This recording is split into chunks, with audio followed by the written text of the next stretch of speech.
And welcome to the first ever recording. This is very exciting of Look Both Ways with David and Wes. We're really happy that you are here with us on this journey. My name is David Zipper. I am a senior fellow at the MIT Mobility Initiative and a frequent writer on all kinds of transportation topics. And who is this bearded man I'm with? I am Wes Marshall. I'm a professor of civil engineering at the University of Colorado, Denver. You may or may not know me from the book Killed by a Traffic Engineer or from a lot of my research that kind of goes hand in hand with that. This is our first episode, and Wes and I are learning as we go. So we really appreciate you being here with us. And there's going to be an audio version of this podcast that'll be distributed soon after.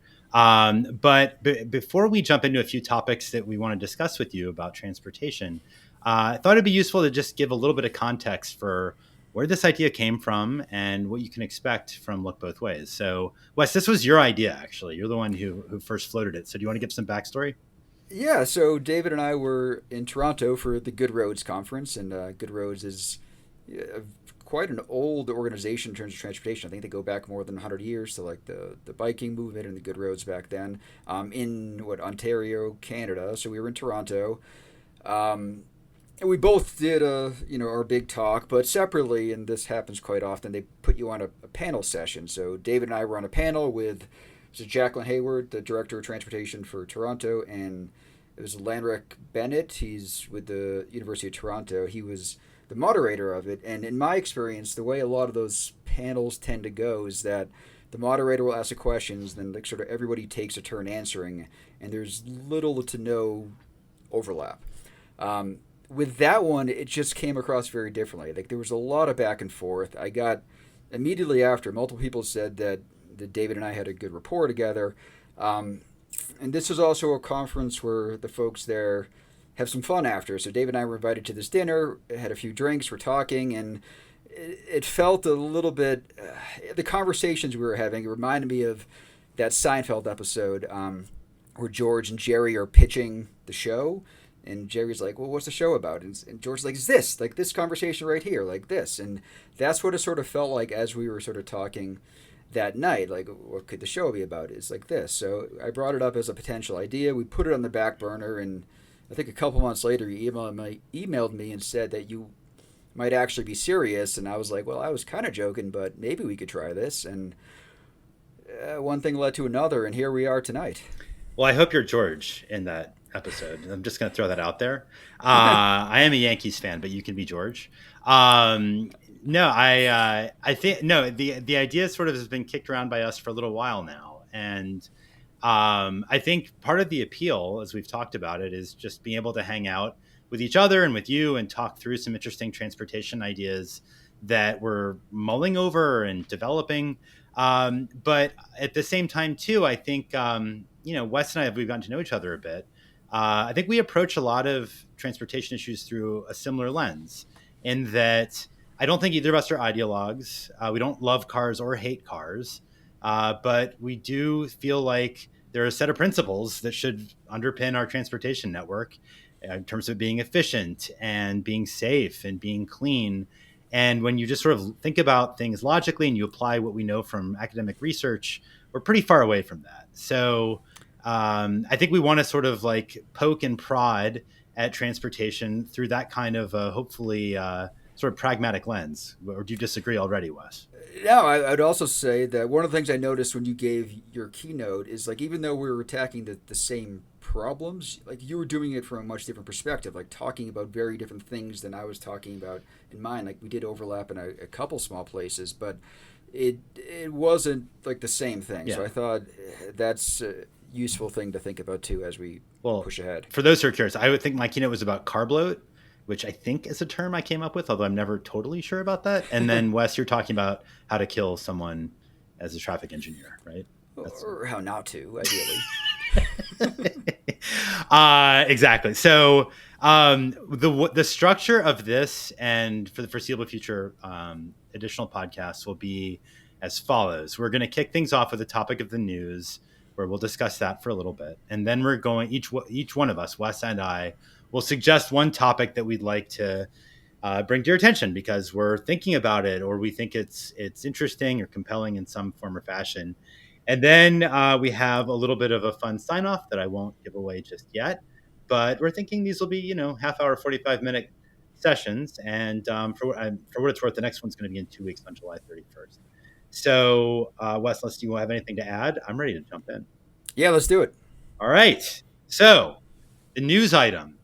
The topic from the news to discuss today is one that, in this case, is one I actually wrote about last week, but it is fare free transit, which is the centerpiece of Zoran Mamdani's sort of transportation plan for New York City. For those who don't know Mamdani, he just won recently the nomination to be the Democratic nominee for the next mayor of New York.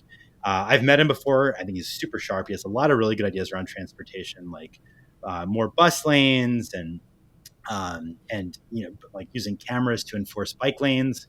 Really good stuff. He cares about transportation, but his flagship idea is to completely eliminate fares on buses across New York City at a cost that he claims would be about $600 million a year. I've heard other estimates from people like Eric Goldwyn at NYU that it's over $1 billion per year.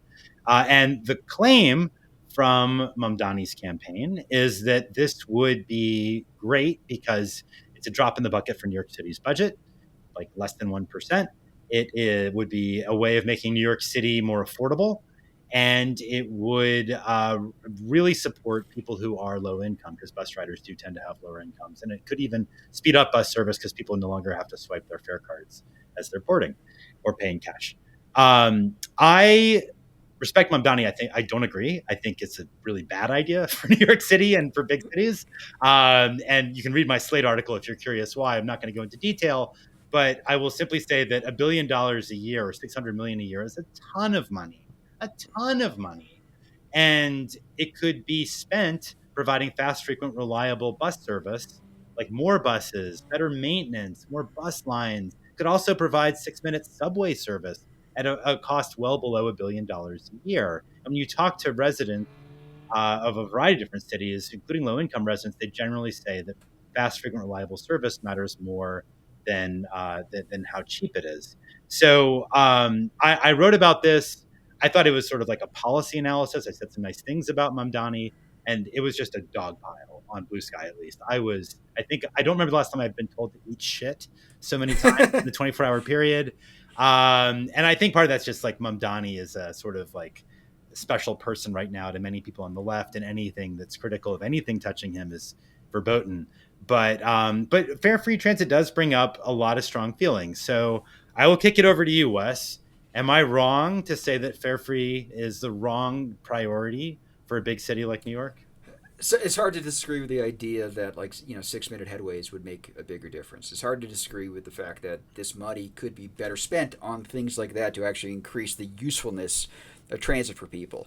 At the same time, as a researcher, I would love to see them try it just to see how it turns out, just to understand. Because as far as I can tell, it's never been tried in any city nearly as big as New York. Like we did it in Denver for a month and then 2 months. Kansas City tried it.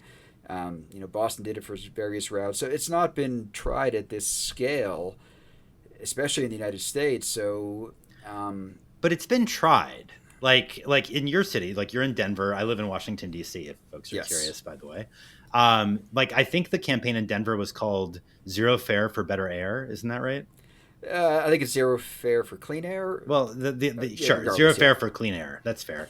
No pun intended. But the thing is, like, no fare free experiment that I've seen anywhere has done anything to reduce driving. And if you're not reducing driving, how can you have cleaner air from it?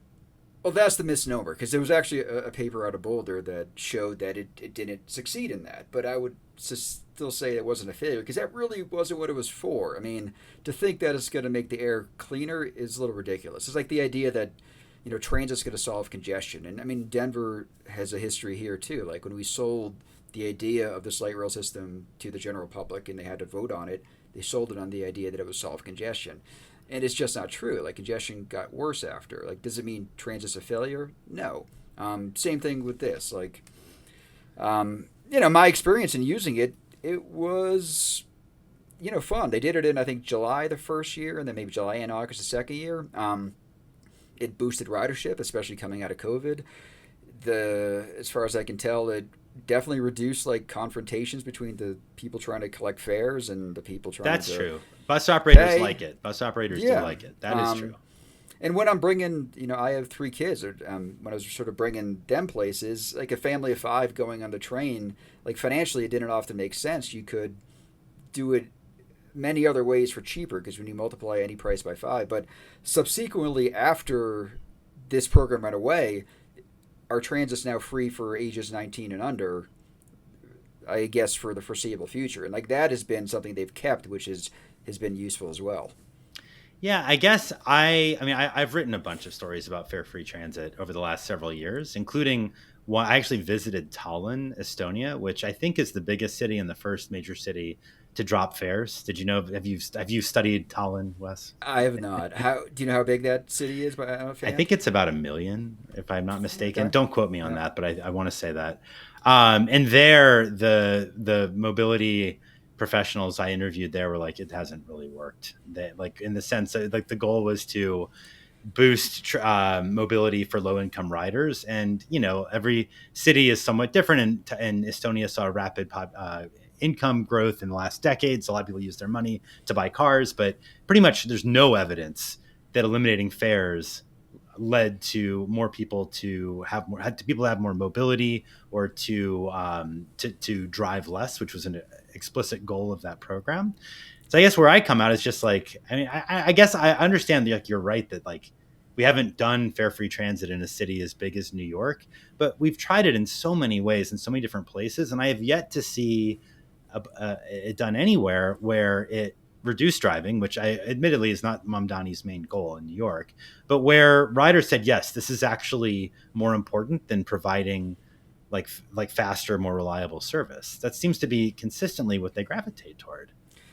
Yeah, no, I agree with that. I mean, at the same time, I would prefer to have some sort of version of fare free transit that is maybe more akin to Donald Shoup's way of thinking about parking. Like, Hmm. in a lot of the downtowns I see, they'll charge you more for the parking garage because that has to pay back the money to build a parking garage, but nobody really wants to park there. So the cheapest spaces are on the street. Like, so if you can fix that and make it and manage it in a way, you could do the same thing like with transit. You could do the same thing he thinks about, like if the spaces are empty, then parking should be free. If they're full, then you should charge more. So you could think of some sort of system that is, maybe at night when demand is low for the buses, that's when it's free. At the peak hour, not so. Or, I mean, obviously we'd have to have a easier, more seamless way to pay, Yeah. but it could be something in the way of certain routes are going to be ones you have to pay for. Other routes with less use are not because we want to fill up those buses. Well, we could, and there's also ways of providing free transit for those with low incomes. That's something that New York City does. A lot of cities Yeah, do, and we I do think that that here. A makes a lot of lot of cities do that. sense. Yeah. But eliminating fares, I don't know. It's something that I know has become it's a really good slogan, and it's something that I think a number of progressives have rallied around. But I have to say, like, I talked to a lot of transit executives and transit professionals. I think I know one I would put in that camp. Jim Aloisi, if you're listening, who's at MIT now and used to be the head of MassDOT in Massachusetts. He loves fare free transit, but I can think of dozens upon dozens of others who are like, this is the wrong thing to do. Well, there is plenty of research showing that, like, the barrier to transit and having to pay is a real thing for a lot of people. Like, I know years ago, Portland used to do a transit ambassador program where they'd like send someone to your house to basically walk you through the process, like how it actually works. I mean, so taking away the fares, even if you do it for a month or two and get people used to even just riding the bus, like figuring out where it starts, where it stops, like maybe that is worthwhile to some extent. Maybe. But I can't disagree with the fact that the money would probably be better spent elsewhere. I'd much rather see shorter headways. Like when I was in Zurich, like one of the amazing things about their transit system is I think the longest headway is 7 minutes. Yeah. So you can just walk out, never look at a schedule, and if you just miss the tram or the bus, it's at most 7 minutes before the next one comes. And it's never delayed. Unlike in Germany, where did you know that, like, Swiss Rail is now refusing to let some German trains into Switzerland because they screw up the Swiss rail schedules? True story, actually. I have not heard that. Yes. But that stuff matters. I mean, reliability matters more to me, like all that Yeah. sort of stuff. But I think a lot of people have sort of moved away from transit, and enticing them back with, here's some free rides, might help the cause. All right. Well, we'll put a bookmark there. And that was a sort of friendly disagreement. I think there'll be plenty more as we continue doing this. But let's keep going. Topic number two of three is, and this is something we'll do every episode where Wes and I will each pick a topic that we just sort of wanted to bring to attention. And Wes, you were in New Jersey. Tell us about your adventures in the Garden State. Yeah, I was in New Jersey to give a talk in New Brunswick, and after I gave my talk, I had some free time that afternoon into the evening, and I think I had just seen somebody post something on social media about how adults should have field trips, like that should be a thing for all of us. So I I support literally that. took a field trip to Hoboken to get a better look at their streets, their Vision Zero, because they are, I think, the biggest U.S. city to achieve Vision Zero for a long period of time. As far as I can tell, their last fatality was 2017. A pedestrian Fine. got hit, and I just have to earlier that ask, year. did you do this by yourself or did you drag family on this quote unquote No, field no, trip no. My with you? family was back in Denver, so Smart man. I was Okay. in. Okay, good. Keep Um, going.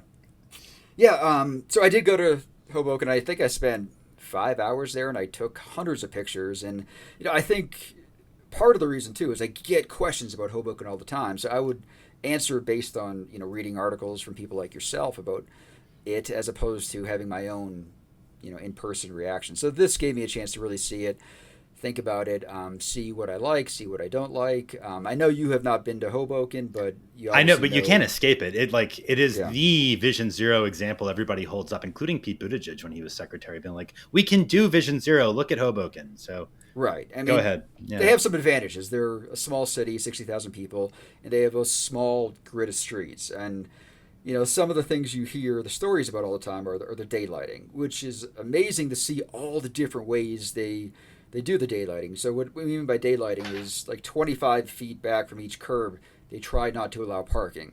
Sometimes they do it with rain gardens, sometimes they do it with flex posts, sometimes they do it with bulb outs, all these different ways. Sometimes they just do it with paint, and that's one of the things you notice pretty quickly is the corners where they tried to do it with paint, it didn't work. People were parking there anyways. So quickly you can say, well, we need to kind of up our game in terms of that daylighting thing. You can see how well that works. At the same time, one of the things I think I noticed too is that they could, and they can do this better than most other cities because they're so small, is they could do this pretty much everywhere. Like, I don't think I saw a corner without this. And being in a small city like that, they could do it. Another advantage I noticed is I think they only have one street that would be a state run, like a state DOT yeah, managed roadway, yeah. and most cities don't have that. So they definitely have some That's, advantages, but it was still impressive to see. I mean, at the same time, mm-hmm. there were some intersections where I was sort of surprised that no one has not died there in 7 years. Like, it wasn't perfect by any means, but it still was another iteration forward of some of the best cities I've seen around the U.S. at least. No, it's interesting. It's funny. I was talking to during the NACDO conference. I was talking to a recent big city DOT director who I will not name, who said something like "effing Hoboken," because and what they said, it was interesting. It was like that freaking city makes everybody think that Vision Zero is attainable, that we actually really can eliminate crash deaths, and it just demoralizes everybody working on street safety in any other city because if you're Hoboken, where you generally have like what like 2 lane streets at the most, a lot of 1 lane streets.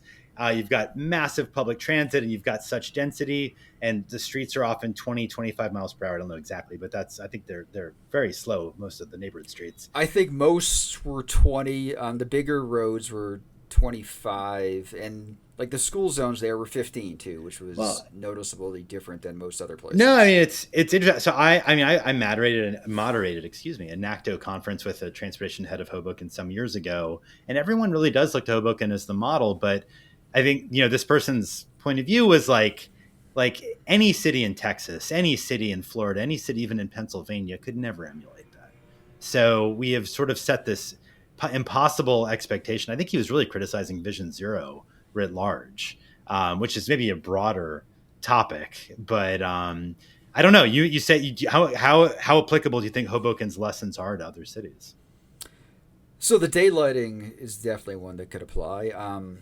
The one of the interesting things for me too is the one-way streets aspect, because I do go to like the New Urbanism conferences quite a bit, and like that group is entirely for two-way streets, and there's a lot of good reasons behind that. Yeah, And a question I got recently was, what about the safety? And like, there's definitely, I think Billy Riggs and Hans yep, Golderblum have a great paper on Louisville and their transition, and it shows it's safer. They don't really get into detail of the serious injury or fatal crashes, but there's not sort of enough research on that per se. But I will say, like, from my experience in looking at Hoboken, like, this was pretty much a grid of one-way streets, and it's a grid of one-way streets that were still safe because they weren't designed like most one-way streets are. Most one-way streets are designed like little highways. They're multi-lane. That leads to yeah. speeds, and that leads to bad safety. Hoboken, like, even though they were one way, they were still designed to be slow. They were narrow, in Hmm. the entire grid of it. So, like, bigger picture, it's often not a question of like, two ways are definitely going to be safer. It's like, well, if we design one ways better, they could be safer, but we Hmm. typically don't. Yeah, it's interesting. Um, should we move on to topic three? Yeah, let's I do think it. before I do that, I neglected to mention one thing when I ran through the run of show, which is we have a little bit of time for Q&A. So I glanced over at the YouTube page and saw lively comments, which I did not read, but hopefully they are not. Well, maybe they are piling on what I wrote in that Slate article, just because I've already dealt with it last week. It could happen again. But please do feel free to submit questions. We have some time we've set aside today, and we'll do that in the future as well, because we do want to hear from you. But I will. Maybe we can make this last one a bit quick, even because I do want to make sure there's time for questions. But a topic that I thought I would throw out there, because I know this is one that you've thought about too, Wes, is A pillars. This is another one that I wrote a story about this time in Bloomberg City Lab last week. I'll put a link in the YouTube comments in a moment.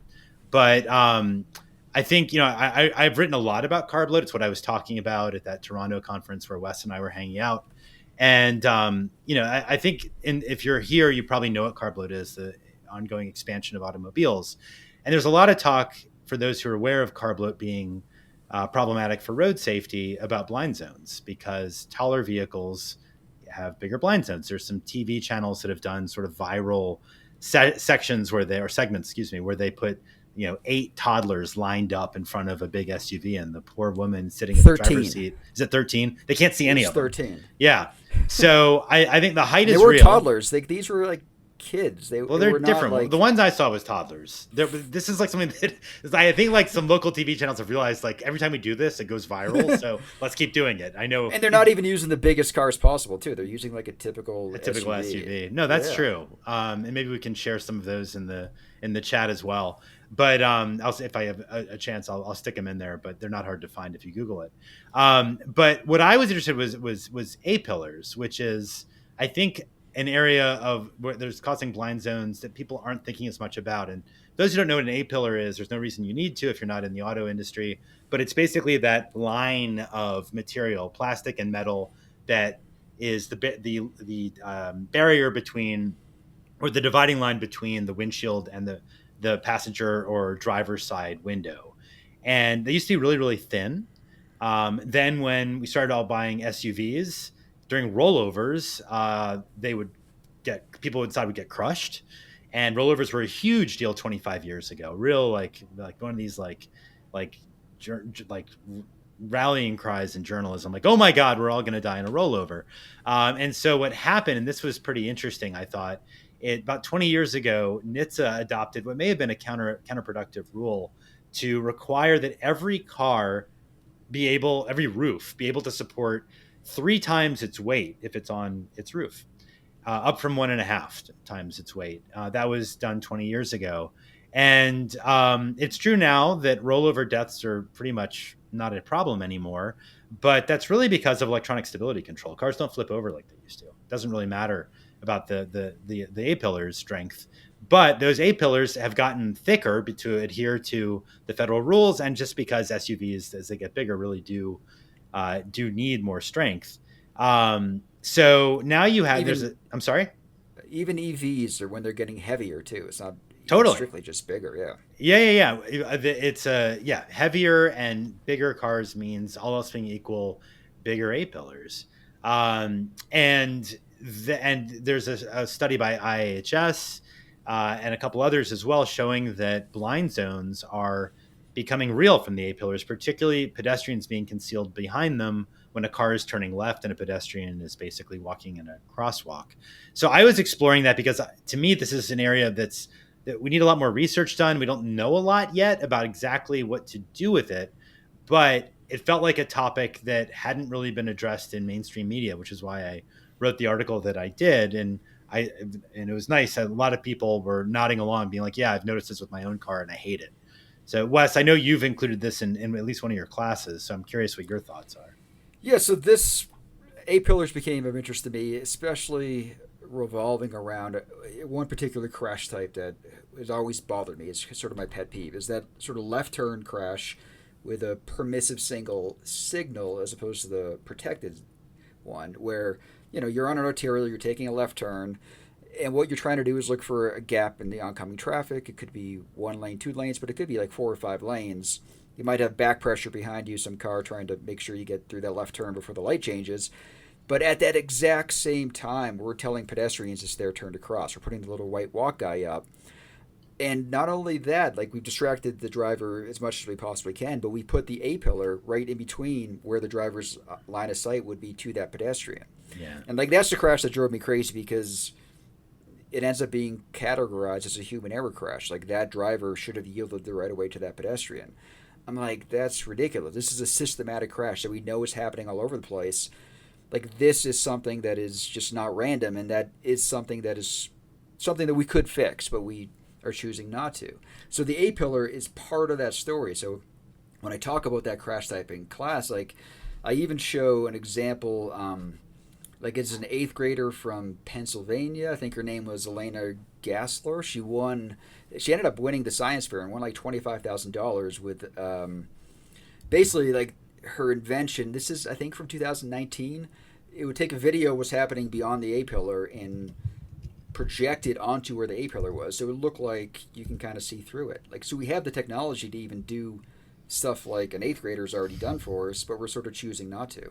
Yeah. No, I mean this is really a theme of your book to give you some credit is like we've created systems that inevitably invite problems, then we blame human error for them. Yeah, It's another one that I find really interesting that I would fit in this category is right on red, where you've got pedestrians crossing and they have the walk signal, but you never fully have the right of way when drivers are allowed to make a right on red. You always have to be a little bit worried, and of course the drivers are looking to their over their left shoulder yeah, for whatever oncoming traffic might be coming. They could easily miss somebody on the right.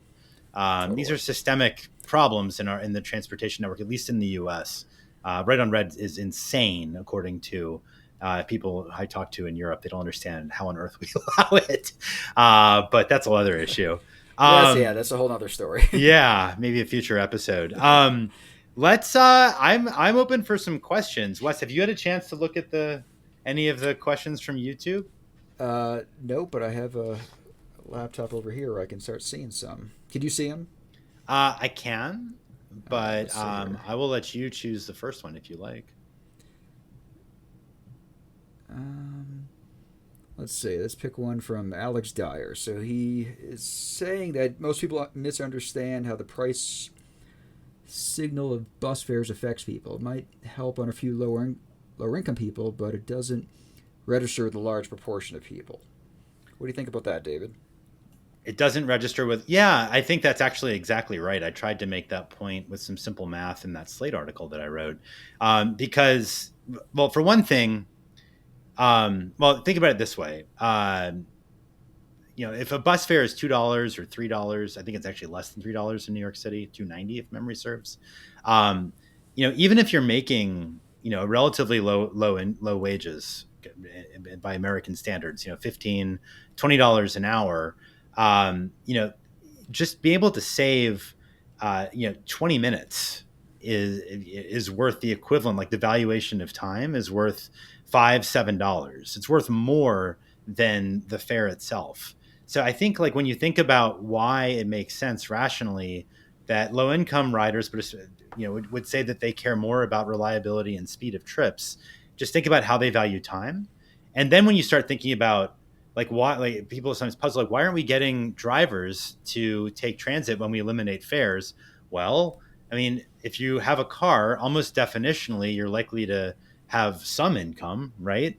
Or have some wealth, and you probably have a higher valuation of your time. So eliminating a $3 fare doesn't matter. You care about being able to be able to get to where you want to go relatively quickly and without having to wait, without having to be stuck in traffic, without having to have too many stations. So it just doesn't drive mode shift, is what I would say. This reminds me a little bit of when HOT lanes, high occupancy toll lanes, started coming to the forefront, maybe 20 years ago. I mean, this is basically an HOV lane where you could pay to get into.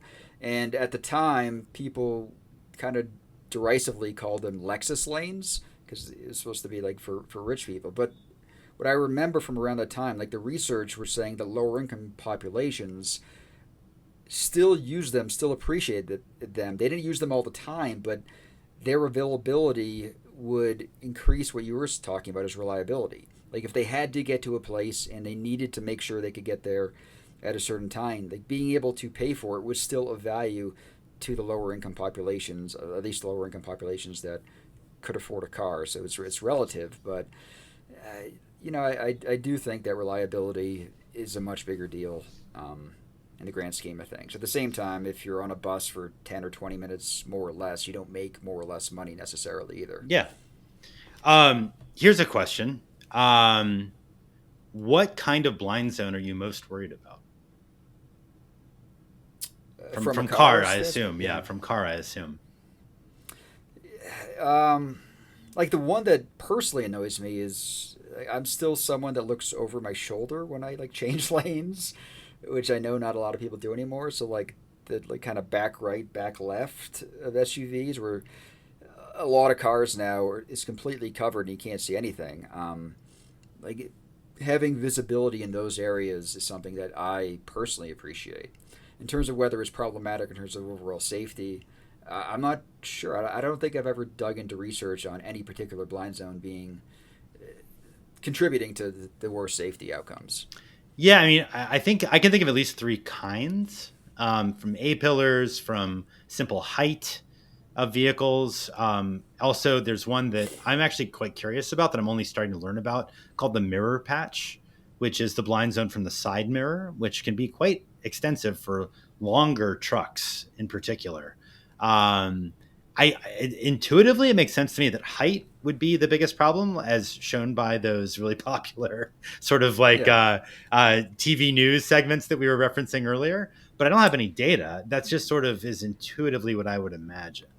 Well, that's the one you have. I mean, there are sadly examples of this where a parent is sitting at the stop bar in front of a crosswalk in front of a school, a kid's crossing, and the parent can't see them, so they go and they hit the kid that's directly right in front of them. Like, so what I'm talking about in presentations now is making sure we set those stop bars way back in order to account for that blind zone. Like, so that's something we should be designing around, but it's also something that probably shouldn't exist in the first place.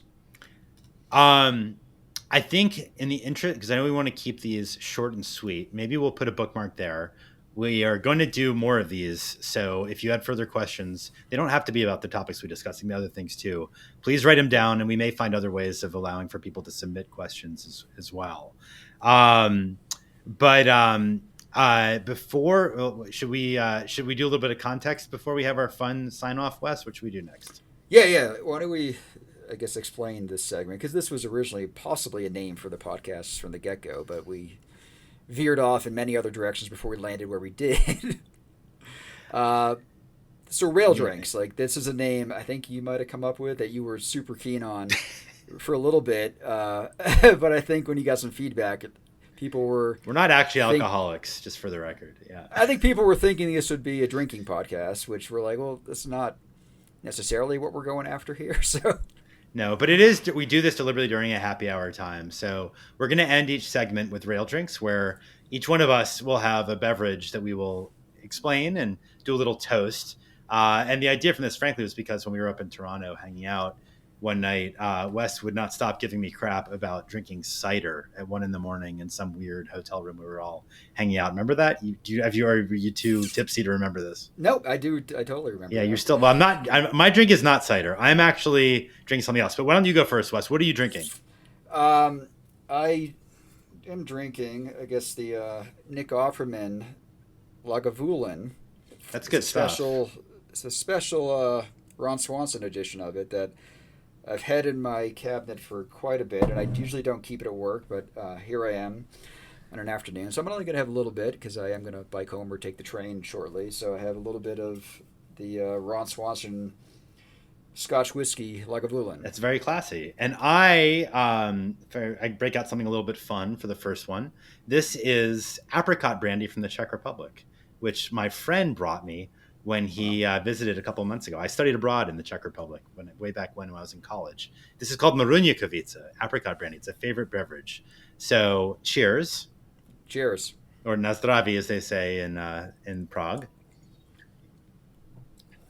And that is our first episode. Let me just say a couple things before we wrap.